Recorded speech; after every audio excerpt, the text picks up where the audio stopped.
वासुदेवाय।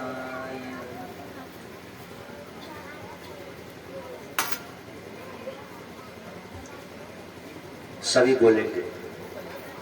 जन्म कर्म च मे दिव्यम, जन्म कर्म च मे दिव्यम, नैव यो वेत्ति तत्त्वतः, मे यो वेत्ति तत्त्वतः।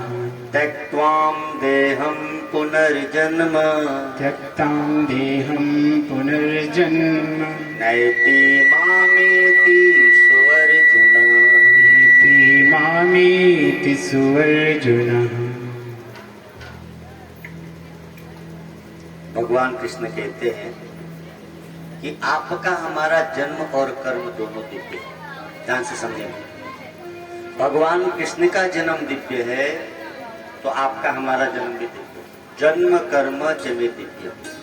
भगवान कह रहे हैं कि मेरा जन्म और मेरा कर्म दोनों दिव्य है। अब आपको भी अपने बाप जैसा बनना है, भगवान जैसा। भगवान कहते हैं कि मेरा जन्म और कर्म दिव्य है, अलौकिक है, निर्मल है। अब हम लोग कहते हैं भगवान को त्वमेव माता च पिता त्वमेव। तो अब आपको हमको करना क्या है? जन्म और कर्म को समझना है। सबसे पहले जन्म को समझो। भगवान का जन्म दिव्य है तो आपका हमारा जन्म भी दिव्य है। कैसे? बड़े भाग्य मानुष तन पावा, सुर दुर्लभ सब ग्रंथ है गावा। दुर्लभो मानुष्यो देहो, देहि नाम क्षणभंगुर। ये दुर्लभ है, यानी आपका हमारा ये जन्म भी दिव्य है। मनुष्य जन्म ये थोड़ी मिला। समझने लायक विषय यह है कि भगवान का अवतार होता क्यों? अवतार शब्द का मतलब क्या है? अवतरति इति अवतार, अर्थात जो अपनी महिमा से नीचे आए और आपके हमारे हित का कार्य करने लग जाए उसको अवतार कहते हैं। जैसे आप सड़क से जा रहे हैं और आपकी साइकिल या बाइक स्लिप हुई और सड़क के नीचे तो गड्ढे होते हैं, आप उसमें गिर पड़े। अब उस गड्ढे में बहुत पानी लगा है, कीचड़ लगा है, आप उसमें गिर गए हैं। आपने कईयों को आवाज लगाई, हेल्प नहीं, कोई हेल्प करने को तैयार नहीं है। कई लोग आए, देखे, चले गए। लेकिन एक कोई बहुत बड़ा आदमी बहुत बड़ी गाड़ी में जा रहा है और उसने आपको कीचड़ में गिरा हुआ देखा, गाड़ी रोका, गाड़ी से उतरा, अपने अच्छे कपड़ों की परवाह नहीं किया, कीचड़ में उतर गया, आपको बाहर निकाल दिया। आपके हमारे मुंह से सहज निकल जाएगा कि भैया आप तो हमारे लिए अवतार लेके चले आए, क्योंकि कोई सुन ही नहीं रहा। अवतार शब्द का अर्थ है कि जो अपनी महिमा को छोड़ दे, भूल गया और हमारे हित के लिए हमारे जैसा बन के कीचड़ में आके निकाल दिया।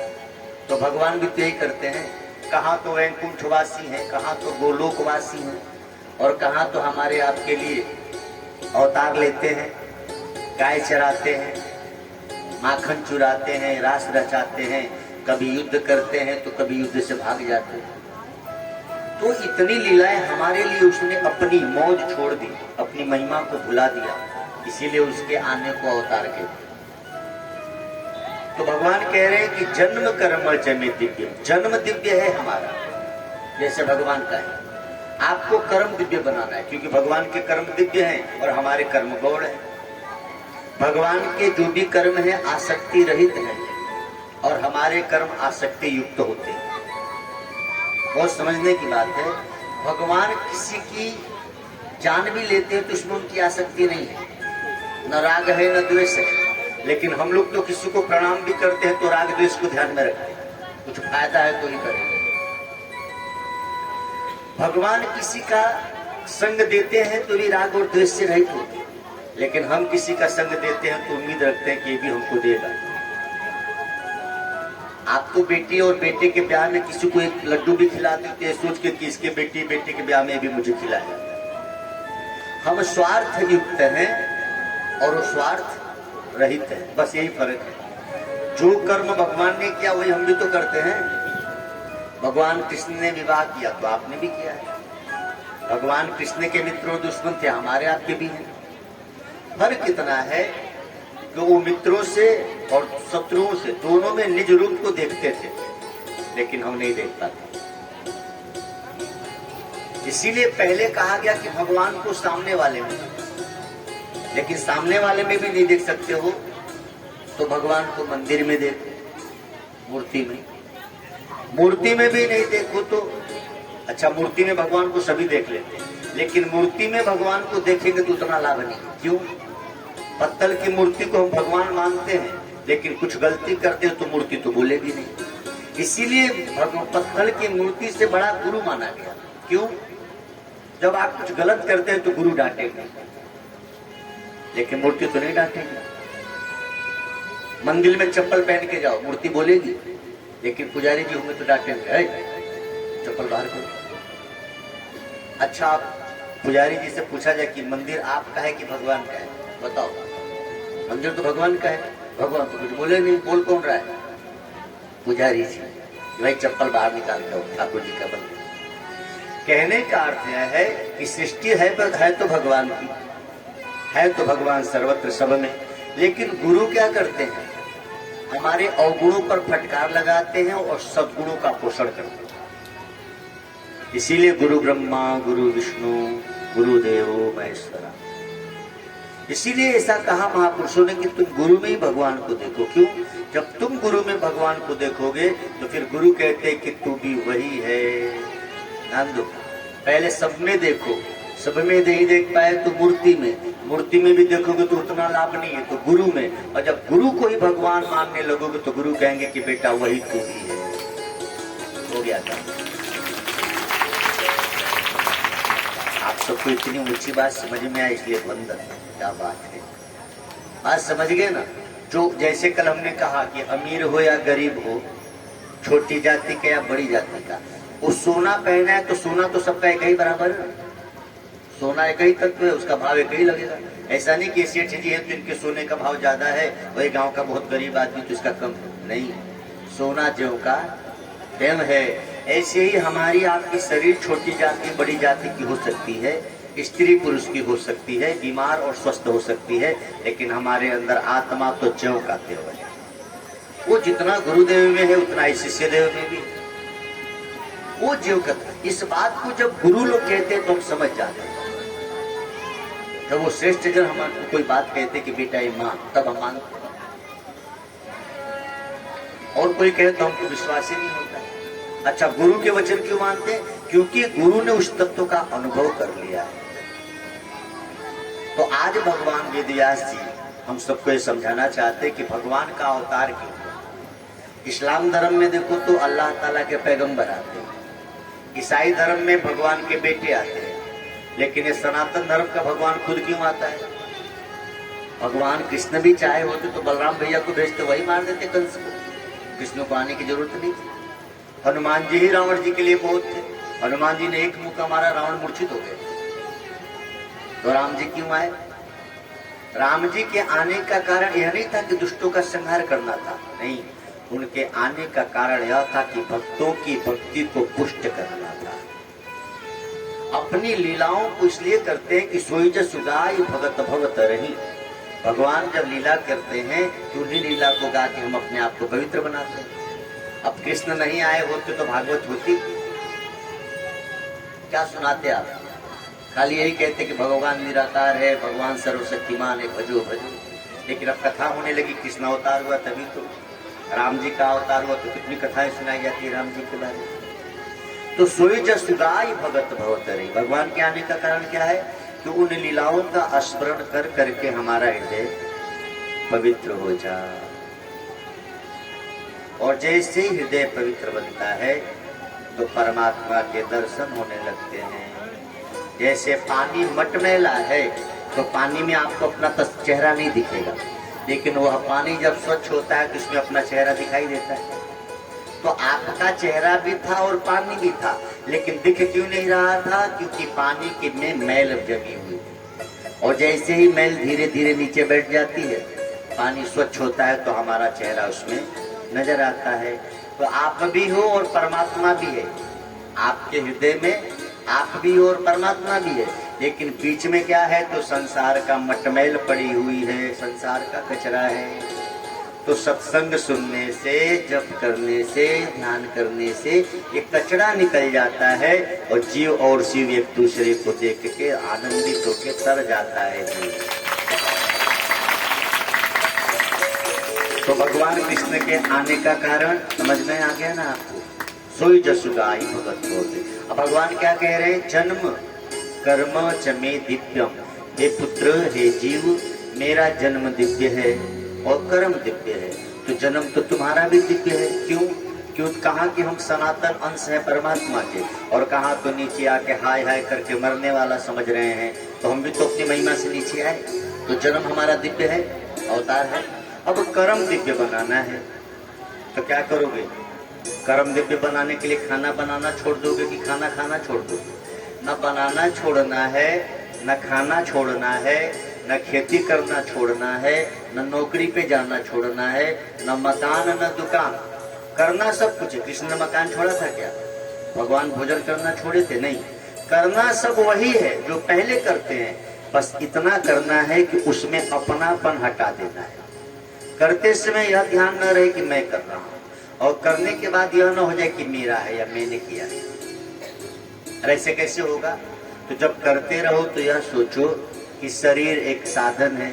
जैसे बाइक पे बैठ के आप कहीं गए तो आप बताओ, बाइक दौड़ रही है कि तुम दौड़ रहे हो? बाइक दौड़ रही है ना, ऐसा नहीं कह सकते कि मैं दौड़ रहा हूं। ऐसे ही शरीर एक साधन है। तो कर्म कौन कर रहा है? शरीर कर रहा है कि तुम कर रहे हो? बोलो ना। और हम क्या कहते हैं? हमने किया। खाना कौन बनाया? बिटिया बोले मुंह बनाए बकुआ। तू बनाई क्या झूठी? शरीर बनाया ना। आप डॉक्टर के यहाँ जाते हो तो कहते हो ना, डॉक्टर साहब मेरे हाथ में दर्द है, यानी मैं हाथ नहीं, मेरे पास हाथ है, उसमें दर्द है, उसको जानने वाला मैं अलग। तो अब बताओ, रोटी हाथ ने बनाया कि तुमने बनाया? बोलो। अब क्या कहोगे? मेरे हाथ ने बनाया। तो हाथ तुम्हारा नहीं है तो किसका है? कौन सी दुकान से खरीदे थे? है किसका? भगवान का। तो भगवान का दिया हुआ हाथ, उससे बनाए रोटी। तो रोटी किसने बनाई? तुमने कि भगवान ने? वो तो क्या काम। जो हम करते हैं ये मान ले कि भगवान ने किया तो हो गई भक्ति। लेकिन भक्ति करके भी ये मानते कि मैंने किया तो ये हो गई आशा। भक्त को लगे कि भक्ति मैंने की तो बध गया। यही कारण है कि सजन कसाई तर गए। कसाई है लेकिन ये मानते हैं कि मैं नहीं करता तो तर गए। यही तो बात कह रहे हैं अर्जुन से, तो युद्ध कर, मार मार, मरने दो लोगों को, लेकिन ये सोच मत कि मैंने मारा तो तुझे पाप नहीं लगेगा। जैसे आपका कोई जवान, हमारे आर्मी के जवान जो बॉर्डर पे हैं, अब वो उधर सामने वाले सीमा से कोई घुसपैठ करे, उनको गोली मार दे, तो बताओ उसको जेल होगी क्या? नहीं होगी। लेकिन वही जवान घर पे छुट्टी पे आए और पट्टीदार को गोली मार दे, झगड़े में तो जेल हो जाएगी कि नहीं? वहां गोली चलाई थी देश की रक्षा के लिए और यहाँ चलाई अपने स्वार्थ के लिए। तो अपने लिए कुछ करते हैं तो बदते हैं, लेकिन परमात्मा के लिए करते हैं तो करते हैं। परमार्थ कर लो, बस इतनी तो बात है। तो जन्म दिव्य हो गया हमारा, आपका कर्म दिव्य कैसे होगा? तो आज के बाद जो कुछ भी हम करेंगे ये सोच के करेंगे कि मेरा नहीं है। अच्छा, सच में हमारा कुछ है भी नहीं। जब शरीर ही हमारा नहीं है तो बाकी कुछ आपका कैसे हो सकता है? तो जन्म दिव्य हो गया, अब कर्म दिव्य हो गया। अब कहते हैं मां में वो तत्व। अब तत्व क्या है? तत्व से यदि हम ईश्वर को जानते हैं, तत्व से गुरु को जानेंगे, तत्व से अपने आप को जानेंगे, तो तत्व देखेंगे तो सब एक का ही, ईश्वर भी, गुरु भी और शिष्य। जब तक तत्व से नहीं समझ पाएंगे ना अपने को, तब तक पृथक पृथक नजर आता है। जैसे आप भगवत गीता पढ़िए तो भगवत गीता में भगवान अर्जुन से कहते हैं, हे अर्जुन, सूर्य मैं हूं, चंद्रमा मैं हूं, राम मैं हूं। और कहते कहते अर्जुन से कहते हैं अर्जुन पांडवों में अर्जुन मैं हूं। जरा पढ़ो गीता। आप सोचिए अर्जुन कितना कंफ्यूज हुए होंगे। अर्जुन बैठे हैं रथ पे और कृष्ण कहते हैं अर्जुन पांडवों में अर्जुन मैं हूं। अब सोचो अर्जुन को कैसा लगा होगा। ये तत्व है, यानी जो तत्व कृष्ण में है वही अर्जुन में है, जो तत्व सूर्य में है वही चंद्रमा में है। कह रहे हैं सूर्य भी मैं हूं और चंद्रमा भी मैं हूं, जबकि देखिए तो दोनों के कार्य अलग अलग हैं। अब कह रहे हैं कि अर्जुन भी मैं हूं, कृष्ण सारथी है और अर्जुन रथी है, और कहते हैं अर्जुन भी मैं हूं। तो तत्व भगवान ने ये समझाना चाहा कि जो आत्मा अर्जुन में है वही आत्मा कृष्ण में, जो तत्व सूर्य में है वही तत्व चंद्रमा में भी है, जो राम में है वही कृष्ण में है। तो भगवान कहते हैं जन्म कर्म च मे दिव्यम यो मे वेति तत्वतः, यह तत्व है। और इस तत्व को जब हम जानते हैं तो इस तत्व को जानने के बाद उस महापुरुष के जीवन में जाति नहीं रह जाती, उस महापुरुष के जीवन में मजहब नहीं रह जाता, उस महापुरुष के जीवन में अपना और पराया नहीं रह जाता, यहाँ तक कि उसको अपनी शरीर भी अपनी नहीं नजर आती। कब? जब उसको ये समझ में आता है कि तत्व से जो सूर्य है वही चंद्रमा भी है, देखने में अलग अलग है। जैसे पानी को फ्रिज में रख दिया तो बर्फ, और बाहर निकाल दिया तो पानी। तो एक जगह देखो तो ठोस दिख रहा है, बर्फ बन गया तो, और तरल हो गया तो अब ठोस तो नहीं रह गया, उसको हाथ में नहीं पकड़ सकते। लेकिन तत्व से देखा जाए तो दोनों जल ही है ना, ठोस था तब भी जल था और पिघल गया तब भी जल ही है। तो तत्व से क्या है, दोनों एक का एक है, अलग अलग दिखता है। फ्रिज के द्वारा वो ठोस हो गया तो हाथ में लेके जा सकते हैं, लेकिन एक बार बाहर पिघल गया तो हाथ में नहीं, अब गिलास में लेके जा सकते हैं साथ। लेकिन तत्व से देखा जाए तो दोनों एक का ही। तो कृष्ण कहते हैं जन्म कर्म च मे दिव्यम, आपका जन्म दिव्य है क्योंकि आप मनुष्य बने, तो कृपा करके अपना कर्म भी दिव्य बनाओ। और कर्म दिव्य कैसे बनेगा? कर्म दिव्य बनता है आसक्ति रहित होके कर्म करने से। फिर तत्वतः सोचो, कर्म करने से पहले भी मैं वही था, कर्म करते समय भी वही था, और कर्म करने के बाद भी मैं वही हूँ। जैसे खाना बनाने से पहले दुल्हन वही थी, खाना बनाते समय भी दुल्हन वही थी, और खाना बना के अब काम खत्म हो तो दुल्हन तो वही है ना। तो तत्व से देखा जाए तो जन्म से पहले भी आप थे, जन्म के बाद भी आप हैं, और मरने के बाद भी आप रहेंगे। यही बात तो सुखदेव जी ने सजा सुनाया, और परीक्षित को लगा कि अब मैं नहीं मरूंगा। परीक्षित कथा क्यों सुनने बैठे थे? परीक्षित को लग रहा था कि मैं 7वें दिन मरूंगा, उनको श्राप मिला था। लेकिन जब सुखदेव जी ने समझा दिया कि तू जन्म के पहले भी था, अभी भी है, और मरने के बाद भी रहेगा, वो तो गई। यही भागवत का मूल है।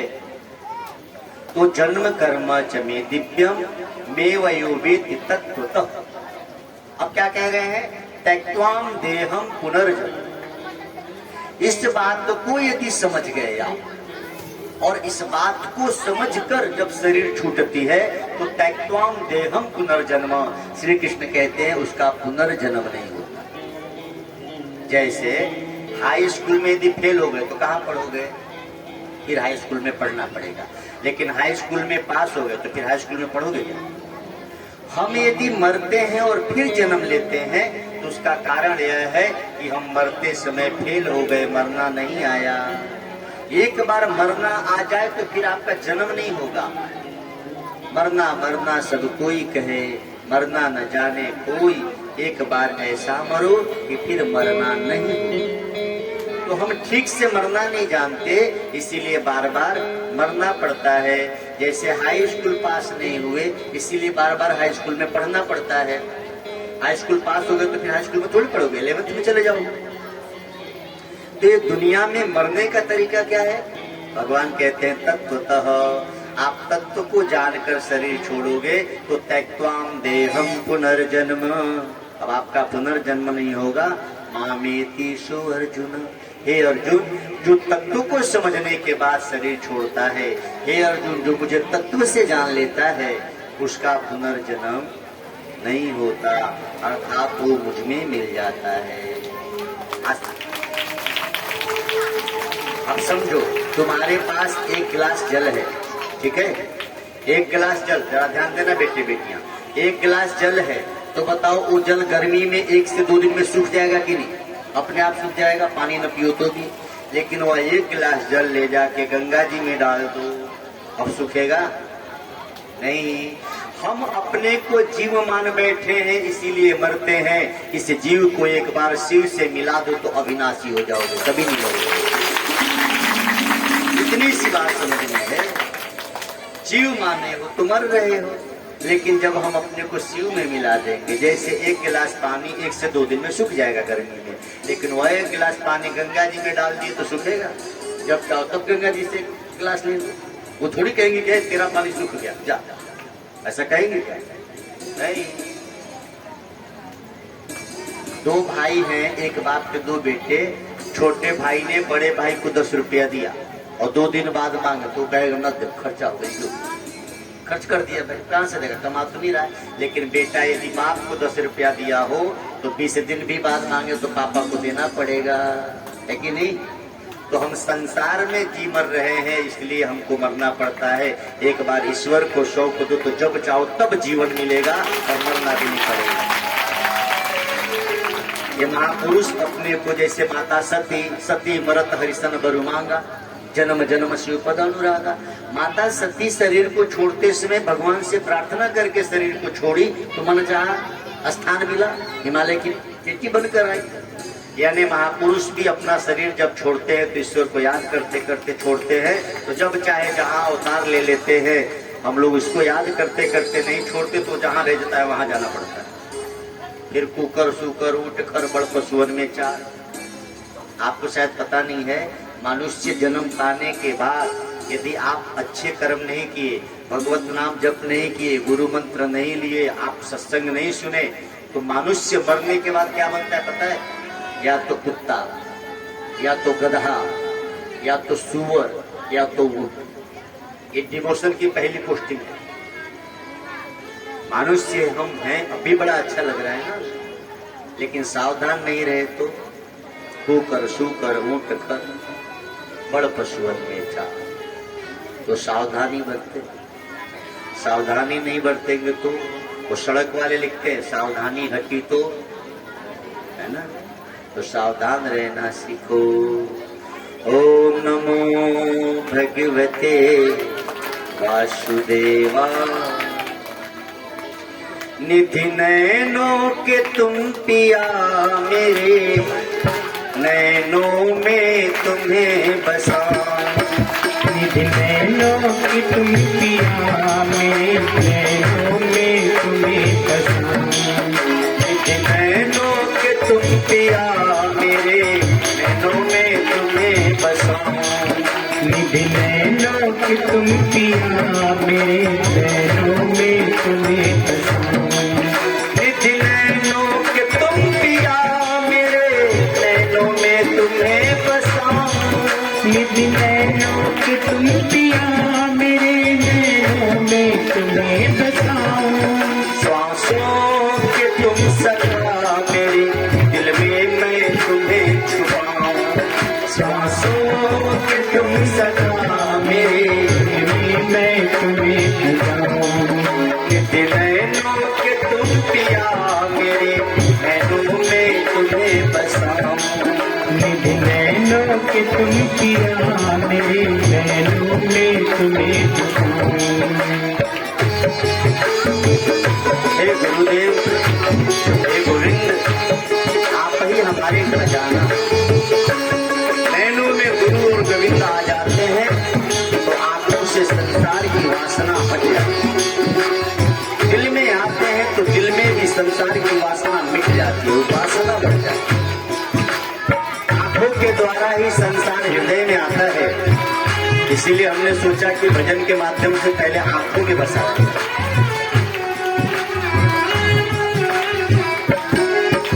निधि नैनों के तुम पिया मेरे नैनों में तुम्हें बसाऊं। निधि नैनों के तुम पिया मेरे नैनों में तुम्हें बसाऊं। तुम हो जहाँ के सृजन, तुम हो जहाँ के पालक, तुम हो जहाँ के सृजन, तुम हो जहाँ के पालक। भगवान एक माली जैसा है, जैसे माली पौधा लगाता भी है उसको चीज के बड़ा भी करता है। भगवान ने संसार को बनाया भी है और भगवान इसका पालन भी कर रहे हैं, इसको जन्म भी दिया और इसको पालन भी कर रहे हैं। तुम हो जहाँ के सृजन, तुम हो जहाँ के पालक, तुम हो जहाँ के सृजन, तुम हो जहाँ के पालक। तुम हो पिता जगत के, हम सब हैं तेरे बालक। तुम हो जगत की, हम हैं तेरे पालक। हम सब हैं तेरे बालक, हम सब हैं तेरे पालक। किसके हो तुम गगन मेरे, मैं तुमको ही गुनगुनाऊं। तुम गगन मेरे, मैं तुमको ही गुनगुनाऊं। निधि नैनों के तुम पिया मेरे नैनों में तुम्हें बसाऊं। निधि नैनों के तुम पिया मेरे नैनों में तुम्हें बसाऊं। अवतार भगवान का बाहर से नहीं अंदर में करेंगे। बाहर का अवतार होगा तो एक दिन अवतार जाएगा भी, राम और कृष्ण की शरीर नहीं रहेगी, लेकिन हृदय में एक बार अवतार होगा तो कभी नहीं।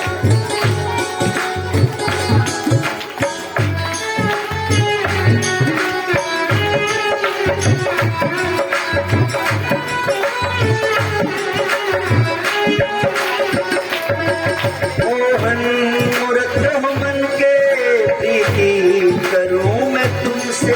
मोहन मूरत हो मन की, प्रीति करूं मैं तुमसे। मोहन मूरत हो मन के, प्रीति करूं मैं तुमसे। मोहन मूरत हो मन की, प्रीति करूं मैं तुमसे। प्रीति की रीत गिरधर सीखी है हमने तुमसे। प्रीति की रीत गिरधर सीखी है हमने तुमसे। सीखी है हमने तुमसे। सीखी है हमने तुमसे। सबके स्वरूप श्याम तुमको ही गले लगाओ। सबके स्वरूप श्याम तुमको ही गले लगाओ। निधि नैनों के तुम पिया मेरे नैनों में तुम्हें बसाऊं। निधि नैनों के तुम पिया मेरे नैनों में तुम्हें बसाऊं।